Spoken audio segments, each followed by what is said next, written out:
झगड़ा करे कि नहीं खे, भी रिकॉर्ड्स ना एकदम हमेशा प्यार से रहेगा, बस सबके साथ एकदम मिलजुल के सारे वो रहेगा। बढ़िया होंगे तो वीडियो देखकर तो आप लोग को कुछ समझ में आएंगे। अगर समझ में नहीं आएगा तो प्लीज़ वीडियो को लास्ट तक जरूर देखिएगा, हम पूरा डिटेल से समझाने वाले हैं। आपको बताएंगे कि पवन भैया हर एक अपना बर्थडे पे एक प्यार से सॉन्ग रिलीज करते हैं, लेकिन आपको बता दूं कि इस बार बड़ा प्यारा सा रिलीज नहीं, पूरा धमाला ही रिलीज होने वाला है। क्योंकि आपको बता दूं कि पवन भैया एक सॉन्ग रिलीज करने वाले हैं अपने बर्थडे पे जो 5 करोड़ का बना हुआ है। लेकिन आप लोग को बता दूं कि कितने पवन भैया के विरोधी पवन भैया को गिराने वाले हैं।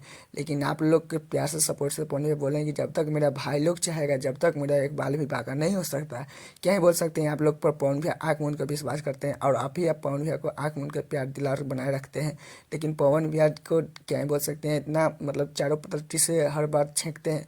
लेकिन आप लोग को बता दूं कि ज्योति सिंह जो और अक्षय सिंह जो बदनाम करने पे लगे हुए हैं, ये लोग का देखिएगा पवन भैया का जब गाना सॉन्ग रिलीज होगा तो ये लोग का भी बहुत जल्द फील होगा और एक वीडियो पक्का आएगा वापस, जो कि पवन भैया को देखकर जरा। लेकिन आप लोग बताइएगा कमेंट में, पवन भी आप लोग पर भरोसा बहुत ज़्यादा करते हैं, ठीक है। तो प्लीज़ मेरे चैनल पर नए हो तो चैनल को सब्सक्राइब, वीडियो को लाइक करें।